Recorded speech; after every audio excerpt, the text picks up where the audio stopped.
LinkedIn Live. And hello, my good friend, one of the most brilliant people I know, John Spence. How are you, my friend? I'm fine. You're too nice to me. I I'm am doing not. great. Good to see You you too. deserve it. You deserve it. So, guys, I want to tell you, I've known John for 10 years. I don't know if you remember where we met, but I'm going to give a great shout out to the great friend of both of us, Fred Diamond. We met on the stage for the Institute of Excellence in Sales, and you blew me away. You're I'm a speaker, okay, not as good as you, but I'm a speaker, and I am so critical when I hear other people speak, okay? And when I heard you speak, I was amazed, okay? But then I said, okay, I've heard other speakers like that. Maybe he's a one-trick pony. Maybe he just has one good speaking, which I've seen a couple of guys that do that. One really good set. You, my friend, are a wisdom keeper and sharer, which I think I am the same way, but I learn from you. I love seeing what you do online. I know your amazing wife, your incredible team. I've seen you do so much. I've read your books, man. Everybody that's on right now, this is a true treat. I learn from you every day. John Spence, can you take a couple of minutes and tell us who you are and what you do? Oh wow, we'll do that short. I was born. I became CEO of one of the rock after failing out of college. I graduated number 4 in the country in my major. Became the CEO of a Rockefeller Foundation when I was 26. Had offices in 20 countries around the world. Did that for a few years, then went independent. Now for over 30 years, I've been a professional speaker, executive coach. I do a lot of training workshops. That traveled all over the world, so it's been a lot of fun. And I'm having more fun now in my career than I've ever had. I'm learning more. I turned 60 this year, and it's like it gets more fun every day. So commenting my now is who you know, who's my wife. She shares how much we appreciate and love your wisdom. So if my wife is tuning into this LinkedIn Live, it must be amazing, man. So guys, actually, anybody that's on, can you please put John's website on the comments so everybody that wants to go on John's website can go? So John, what you represent to me and things you help me a lot even during COVID is you really help get your team to perform in the best way, and Mhm. you do that from the heart, which I appreciate. You don't do it from just some kind of a set of how you can get more out of them. It's all about growing together. Can you Mhm. tell me, you have a framework of how to get things going? Can you share with me how do you get a team moving, especially in today's age of remote working, technology? Like, I'm an old school dog. I used to be in the office with everybody, all together. How do you do this now? How do you keep the same kind of effectiveness? Well, I've got a small team down from having run large companies. There's only 3 or 4 of us. My wife is my business partner. And then we've got Adriana, who's amazing. She lives in Madrid. And Domingo's out in LA. His house is okay. And I think here's the main thing is we've got a clear purpose for what we're doing. And I've been doing a lot of research on this lately. And, we have a purpose a lot bigger than just making money. Don't get me wrong, making money's nice. But, my mission in life is to help businesses and people be more successful. And I'll give you the quick thing. There was a company I was working with, and the CEO, trying to help them get things turned around. CEO didn't like one of the reports I made. He said it was consulting gobbledygook. It was actually interviews with his own people. So everything he was upset about was actually had been said by his people. But long story made bearable, they asked me to leave, not work for them anymore. And about 3 weeks later, they had a little over 400 employees. 3 weeks later, everybody went home on Friday. They came back Monday, and the doors were chain closed. All those people lost their job, and it was not just them; it was their wives, their husbands. The impact on their kids, the families. And I watched that and said, "We're never letting that happen again on my watch. Everything we do is to make sure that companies run well, so they can take care of their people, so they can be involved in their community." So that's driving purpose. And every time we do something good, we all celebrate it and say, we did this as a team. We made an important difference. I think one of the other things too is I try to give a lot of flexibility on time and on trying to support the mental health of our team. make sure everybody has time to rest, and if they feel stressed or something, to be there to support them and say, and we use the word in our company, hey, I love you a lot. And if you need a little time off or something, please take it, because I want you to come back fresh, strong, ready to go. Give it 110%. That is awesome. So let me share with you a couple of things that I've learned, and it took me a while. So I believe a goal of a company is to create the foundation and structure for people, the right people, to stay for the longest term. Mhm. Okay. And if you do that, people stay. Now, not everybody's going to stay. And then that brings me to another thing. People don't do things to you, they do things for themselves. And this is Mhm. actually something I just, kind of really put in myself.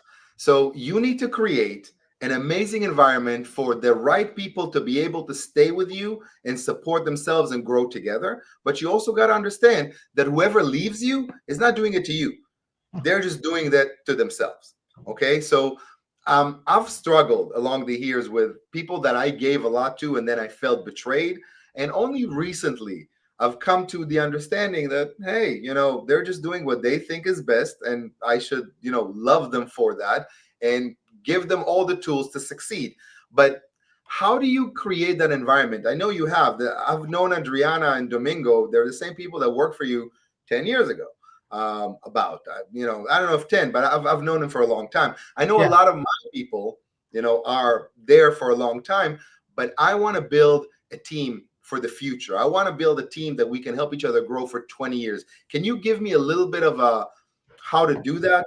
How to support them, how to love them? Well, there's two sides of this. In a smaller company like mine and maybe yours, and I owned a large, an advertising firm before this and a couple other companies. I expect my best people to leave about every 5 years, because they will have hit the ceiling. There's no place to go. There's only two layers of management: them and us, me, me and my wife. That's it. So in my advertising firm and in other companies I've worked with, if you've got a smaller group and you hire really good people, you should hope that about after 5 years or so, 6 years, they move someplace where they can go to a higher level. They can exceed at a higher level. Now, some will stay with you, and I've had people that work with me for decades. I've got clients for decades, but I think that if you want to do long term, is again a clear, important purpose, a compelling vision, and then a career path, constant growth. Always invest in them, help them, and showing them how their input, their assistance is making the organization better. And when the organization's better, they're better. So I think it's about career growth and a long-term vision of what would it be like? What would we be doing here that would be really cool 10 years from today? And am I excited to stay and see that through? I love that. What do you feel about deeply getting to know the people that work for you on a personal level? How do you feel about that? I want to know them very, very well, but I'm not their best friend or their therapist. I mean, I don't like using the word family for business, unless it is a family business. But we do this every time we get off the phone, little hearts and stuff, and we check in on each other. So we are friends, and I know a lot about them. But from a business standpoint, I have to keep a little bit of distance and not be quite so involved in their lives. And I think everybody has a philosophy of business. I've asked people before, how do you see your employees? Are they employees? Are they workers? Did you get the job done and leave? Are you care about them a little bit? Are they family? Do you tell them you love them? That's a whole spectrum. Any of those work, they're just going to get you a different level of engagement and loyalty from your employees. Does that make sense? Makes total sense. And Marcus Holmes, hey Marcus, we should connect on LinkedIn, is asking, so the employee's lifetime valuation tenure is 5 years, according to what you said in your For my expectation. companies, yeah. What about for large organizations? In a What? large organization, I would say that's over 1,000 people. You could probably spend your entire career there. And I don't like Domingo and Adrian have been with me over a little 5 years, and I hope they stay. But they're in their late 20s, and working for me for another 20 years is not a good career move. But in a large organization, as long as there's places to move up, or maybe they've got other satellite offices you could go, or try new things, or switch positions, go to a different department. You could spend your entire career at a company. But you and I know that today the younger generation bounces from job to job fairly often if they feel like they're not learning or growing. I used to look at a resume and say, wow, if you haven't been someplace at least 5 years, there must have been a problem. Now I look at resumes of very talented people, a year, 8 months, a year, 2 months, 2 years, 1 year. And it isn't that they got fired, it's that they said, I need to go someplace else to grow. And that can be a challenge. It does. And I think about a year and 8 months is the average for people below 30 these days for switching jobs. And it's very, very challenging, yet they also experience a lot of stuff so they can bring in things that they've learned from different places. But I'm going to share an analogy with you, and I would love to hear what you think about it. I did not invent this. I improved on it a little bit. I've heard it years ago. So I look at people. I love people, John. I love people. Anybody who knows me knows people are the number one thing. I love people. Some people like you, I just feel the energy that I'm just attracted to and I want to do more with. So I give everybody 100%. I'm not God. You don't need to prove yourself. We meet your 100%. Then if you do some things to lower that, that's on you. But I have an analogy. Most people in life, unlike Adriana and Domingo, most people in life are what I call leaf people.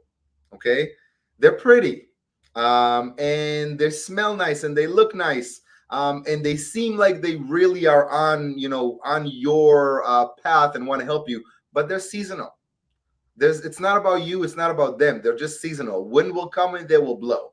Okay, winter will come and they will fly out. So they are seasonal people, and you got to understand that. And it took me a long time because I used to take it against my, like,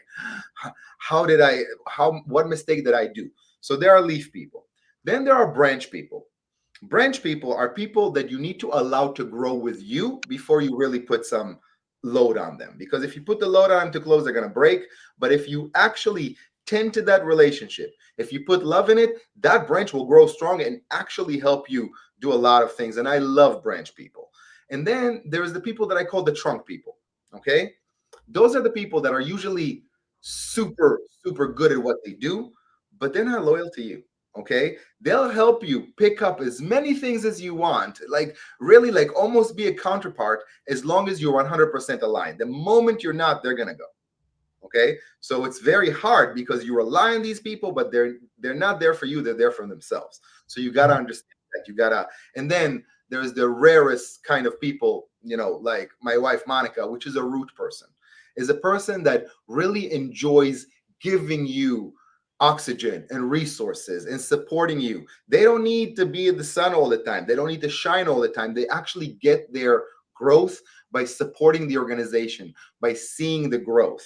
So that is something, and most people are leaf people, and then it kind of goes down and down, and there's very few root people. When you find those, invest in them, give all the love, make sure that those are the people that's going to help you grow. Long story, but what do you think? Oh no, I've said this for years. Well, two comments. Um, the people, root people, and people that are really want to do well, that are committed to success and excellence. That's a rare breed, very rare. Uh, and I know a lot of statistics, but roughly about 70% of the general working population don't really care about the company they work for. It's just a paycheck. They're worker bees, which is fine. Every company needs those, but thinking that everyone in your company is going to be as dedicated as you, uh, probably not going to happen. So I'm a big fan of that, and of what you were just saying in investing in those people. I did a TED talk years ago on the most important thing I've ever learned, and it was, you become what you focus on and like the people you surround yourself with. That works in life and it works in a business. If you're focused on a clear vision, a clear purpose, a mission, and you surround yourself with great people, you're on the right path. The success of your business is 100% dependent on the quality of the people that you can get, grow, and keep on your team, period. Nothing happens without people, and you want to get the best people you possibly can. And there's a huge difference between a company to me and a self-employed person, even if you hire 50 people. Yeah. The difference to me is if a spaceship will come and suck John Spence out, is John Spence still a company, or is just, you know what I mean? If somebody will take me out of the picture, how long will my company survive? How long can, and if you have the right people, that is the only way to do that. Does that make Yeah, sense? yeah, yeah. You guys, I'm a little different, and it's a challenge because I am the product. And if I got hit by the proverbial bus, I don't know where that bus driver is swinging around hitting key people, but if I got hit by a bus, our business would completely stop, which is a dangerous place to be. And I know that, and that's why you have passive income and other things going on. And it's hard to scale. But for someone like you that you're doing multiple things, you got lots of smart people working for you, you've got lots of different clients, uh, they will carry on. That's why you have succession planning. They will carry on and keep the business running. So this is a great thing. AI. Okay. So now, John, we're actually entering a place of technology where you can actually, to a certain degree, duplicate yourself. Have you considered creating, more of John Spence, your wisdom, but in a way that technology will help you share that with the world? Yeah, this is I was just at a big conference where they asked me to talk about how business and AI are intertwined. AI has completely changed my work, completely. Analysis that I'm working on some new frameworks for leadership and business and things like that. Data analysis that used to take me a day, 2 days, 3 full days, I can now do in an hour. I mean, it's amazing the amount of information I can get. Now, that doesn't replace me. That's an assistant to me. And here's the key thing, and we were talking about this at the conference, is everyone's like, oh, it's going to take my job. AI can generate a lot of great data. Like I could do a bunch of research on one of my clients and all the strategy stuff. Oh, wow. Except for one thing, if you don't know what that list means, it's useless. That's knowledge work. I'm collecting knowledge. It's only when you combine it with your expertise and your experience that it becomes wisdom work, where now I'm using my intuition, my background, my ability to make pattern recognition and taking that knowledge and turning it into something that can be used. It's the same thing with most people. It's not going to replace everyone. It's going to replace the mundane tasks they do to free them up to do more wisdom work.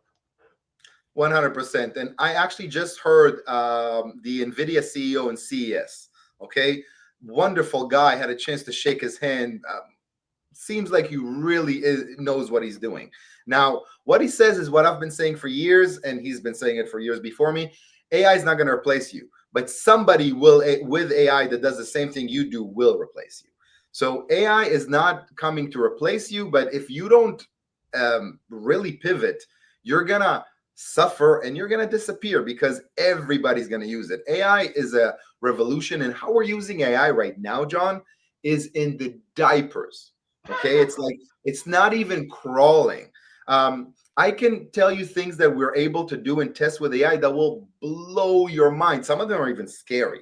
Okay, but AI is gonna become. Everybody's working with LLMs right now. You're familiar with LLMs, right? Large language models. Large language models. Large language models, ladies and gentlemen, do everything average. Okay, and they rely on a set of data that is mostly wrong. When you do that, you're asking yourself to fail.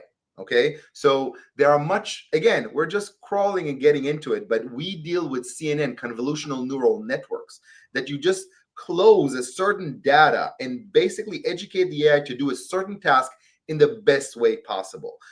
Visual things like, guys, driving is going to be basically done mostly by AI. There are fast food restaurants that operate 100% AI based. They are agentic AI, which is agents that go and do things for you. For instance, I love to invest in cryptocurrency, okay, but I don't have time. But I know the rules and I know what I want to do. I have an agent, an AI agent that follows my rules and does it for me. We're talking about duplication, okay? I can't do enough things that I want with the time I have. So whatever I can in the most honest way, I duplicate in AI. It's still me. It's still exactly what I would say, but I just trained an AI to think as I would. Does that Mhm. make sense? Yeah, I've created agents that do research for me. and do workbooks for me. I don't need to eloquently write a workbook. It's just information and places for people to write it.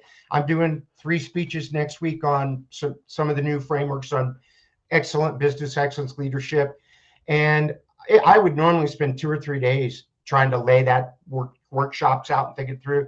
I did all of it in a couple of hours, and it's the kind of, it looks like I wrote it, but I didn't have to spend all the time to think through every single workshop. I just said, give me 5 options.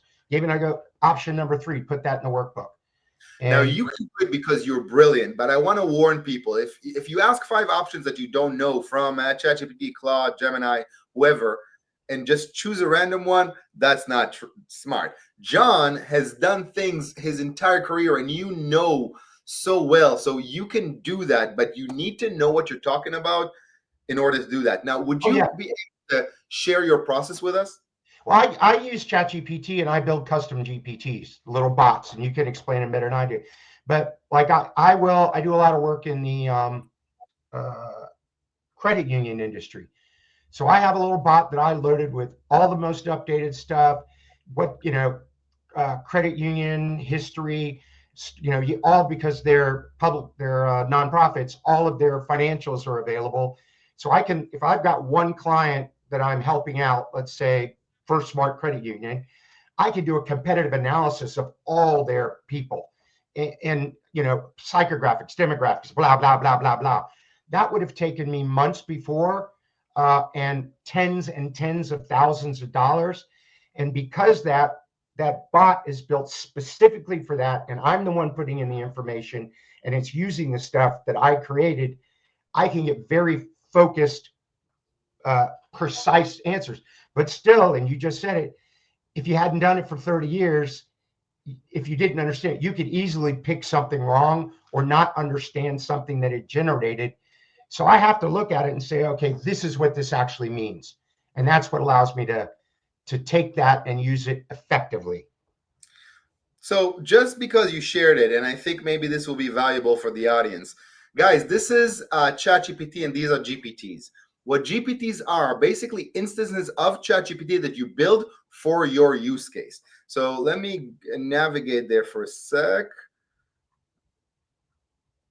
So basically, if you want to create your own GPT, you can, but there's also a whole lot of GPTs that people created for certain things. So you can see here Zev Emails Assistant. We've created hundreds of GPTs. We create GPTs for clients, but that's a certain use case.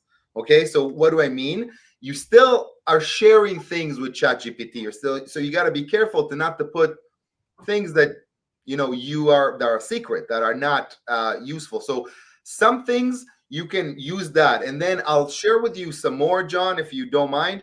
Have you ever used Claude? Yeah. So Claude, to me, after I finish ChatGPT, I then use Claude to improve it. I feel like Claude gives a more feminine writing perspective, as a ChatGPT gives a more male, masculine, and I feel that the connection is really, really good. Gemini works incredibly well as well. So I find like mixing between them is incredible. But I challenge everybody that's watching this: create a GPT for a simple use and see how it helps you. Can you share with us kind of what kind of, you shared about the credit union, but what other types of GPTs do you create? I'll tell you the one that's been by far the most helpful is I created one for myself called Editor Pro. And I created, I wanted to use the Strunk and White style guide. I want to write Hemingway style, short, punchy sentences. I loaded in a whole bunch of stuff I've written and had it analyzed. And then I created a prompt based on how I want things corrected, how I want them written, the kind of writing style I have. And it pretty much, if I've written some, I can put it in there and it'll clean it up and do that. But I can also give it an assignment and say, write a 400-page blog or 400-word blog on this. I don't use it directly, but I look at it and go, wow, this is an incredible framework. And it sounds like me, like 85, 90%. It would be impossible to tell that I wasn't the one that wrote it. So I'm sharing here. So guys, basically you see, you name it, you give it a designation, you give it instructions, you connect it to things, you speak to it, you educate it. The more you give to it, the more you receive back. Okay, so the more you put it into a GPT, the more you're going to get back out of it. And thank you so much for sharing your wisdom on how to use these tools. Now, John, we talked a little bit before we came up live, and I know you have a new framework.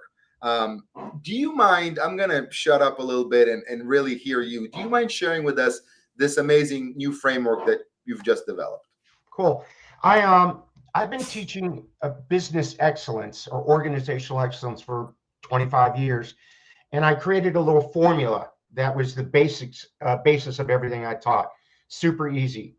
Talent plus culture plus extreme customer focus multiplied by disciplined execution equals business success. Actually, business excellence. I was teaching it at Apple, and one of the guys goes, "You know, if you write that in the formula, it's T plus C plus DE equals BS." I went, "Okay, we're going to change it to business excellence then."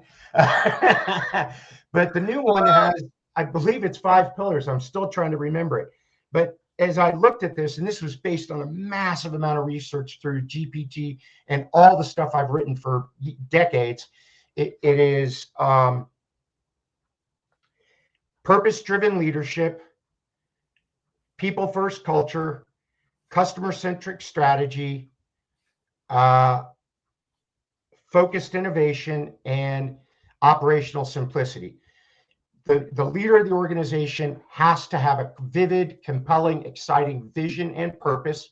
And we talked about it at the beginning, that gets people engaged. They want to be there. They give 100%. You and I also talked about that. Everything runs off your people first culture. I'm a big believer. Hire great people, take great care of them. They take great care of your customers. You make plenty of money. The next one is customer-centric strategy. I've got a phrase I use for this all the time: whoever owns the voice of the customer owns the marketplace. And if there's any place you want to use AI, you can gather, I mean, there's a gold mine of information that most companies are sitting on or have access to through AI to deeply understand their customer. The next one's focused innovation, which is figure out your core competencies. What are the 2, 3, 4 things you're truly world-class on? And then focus on those core competencies ruthlessly, but innovate there. Improve, iterate, be agile, be adaptable. And the focus part is so it's not shiny red ball squirrel and pivot. It's figure this out, but be highly innovative. And the last one is operational simplicity, which is get rid of all the red tape, get rid of all the friction, get everything off the deck so you can effectively execute the first 5 that I just talked about. Love it. Truly brilliant. So let's take that into AI. Okay. So let's take how these rules affect how companies this year is going to take more, jump into AI to really make sure they do what they need. So love everything. So first of all, when I hire people now, I want them to like AI. When I bring new talent into my company, I want them to like AI, to play with it. Don't need to be experts, but they need to love it. They need to want to use it. I've had a really talented designer that we ended up parted ways because he refused to work with AI. And, it's just not going to work because AI is the future. The other thing is, and I'd love your point on this, as a company, figure out what you do best, what you're the best at without AI. That part, AI can scale you tremendously. Okay, so as a company, look, and I would love if you even can give some examples to us.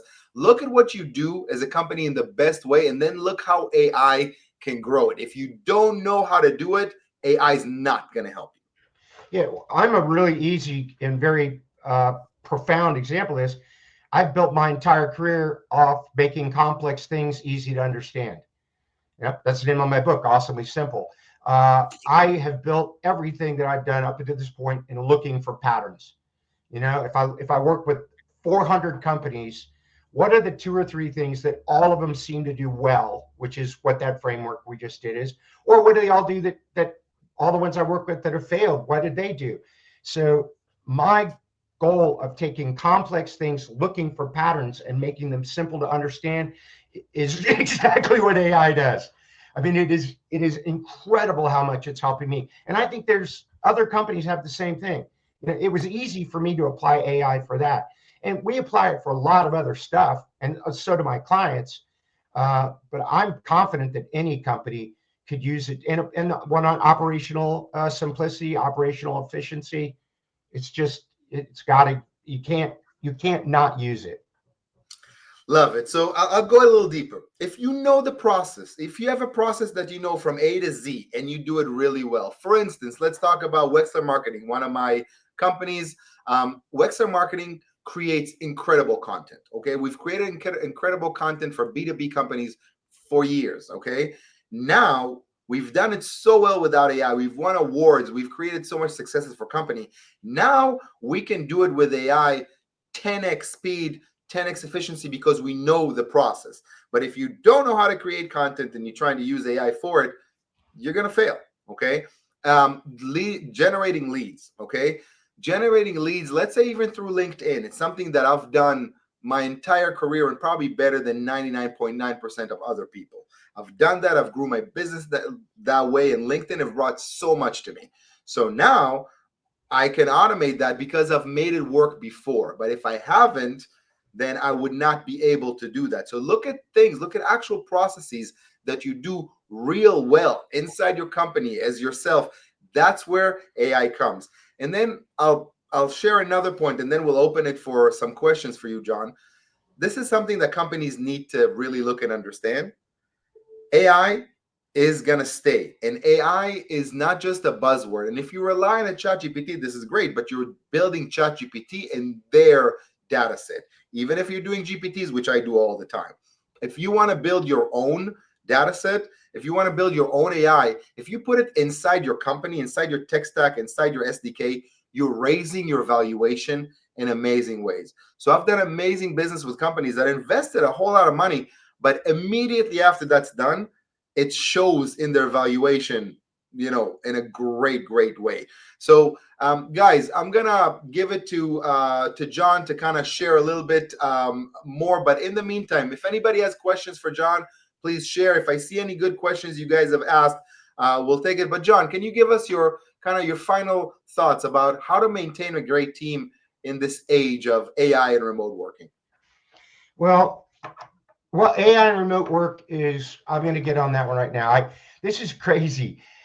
I back in 1992, just after laptops were invented, literally just after laptops were invented, I gave them all to all my senior team at the foundation and said, I don't care where you do your work. I don't care when you do your work. All I care is that it's in on time and it's world class. As long as you meet those two criteria, I trust you. You have full flexibility. That's what Domingo and Adriana have. I've told them 100 times. And this is one of the ways that you show people you love them, but you also hold them accountable. It's like, I love you to death. We said this was going to be done by Friday at 2 p.m. It's 3 p.m. Still love you, but you're an hour late. What's going on there? But my thing on them is, I don't care where you are in the world, what you're doing. I don't care when you work. As long as what you do is stellar, I'm giving you full flexibility to do what you want. I think that's another thing. They talk to some of their friends in the corporate world who have to be there at 9 and leave at 5 and get an hour for lunch, and they're miserable. They might make a little bit more money because they're in a big company, but boy, they have a miserable life. So I think flexibility. And I said it earlier, mental health has become such a big, there's a lot of anxiety. You and I, before we get on here, there's stuff happening everywhere, political, economic, global fires, wars. Everybody's under stress. If you want people to perform at a high level, you need to show them that you care and that you'll take care of them. If your people don't believe you care about them, they won't care about your company. 100%. This is a practice I do. I'm very emotionally, I feel energy. Anytime I feel something off in one of my team members, I'll pick up the phone and I'll call them and I'll say, hey, is something going on? Is it about this? Is it about work? Do you want to share? If they don't have to, but I want them to know that I know something's going on. We have a question here from Hamad. I have a question. In times of crisis, what leadership traits are critical to guide an organization to recovery? Great question, Hamad. So I just did a speech on this for the Kennedy Space Center and on resilience. And I said that resilient companies are built off resilient people. And resilience is a skill you can learn and improve. So in times of uncertainty, I think it's when your leader is highly resilient, they can move well through change. They've got that clear vision. They can help keep things in perspective. They can remind you of your wins and what you do well.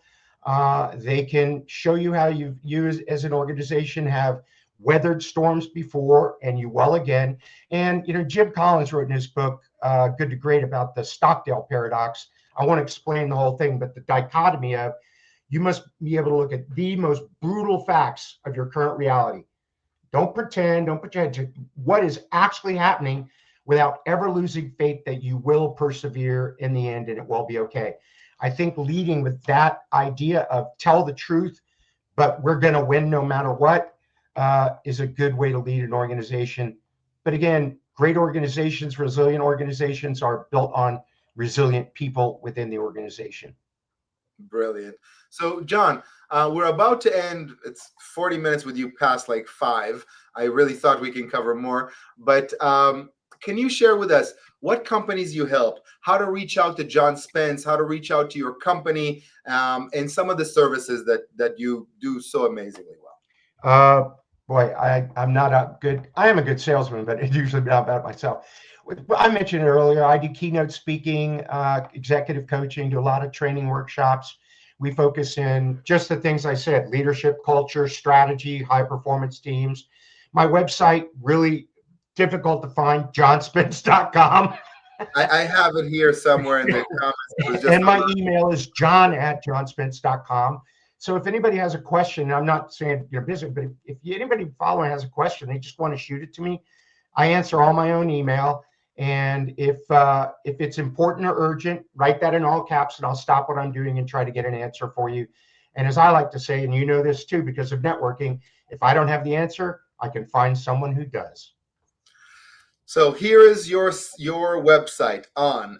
We also have your LinkedIn. Ladies and gentlemen, if you have a chance to listen or to book John for a keynote speech, you would do the best thing for your company, for your team. And I'm not saying this lightly. You are one of my favorite speakers. Rah, straight, so much education. Every time I hear you speak, which I think happened 3 times in my life, was amazing. And I don't say it lightly. Everybody follow John.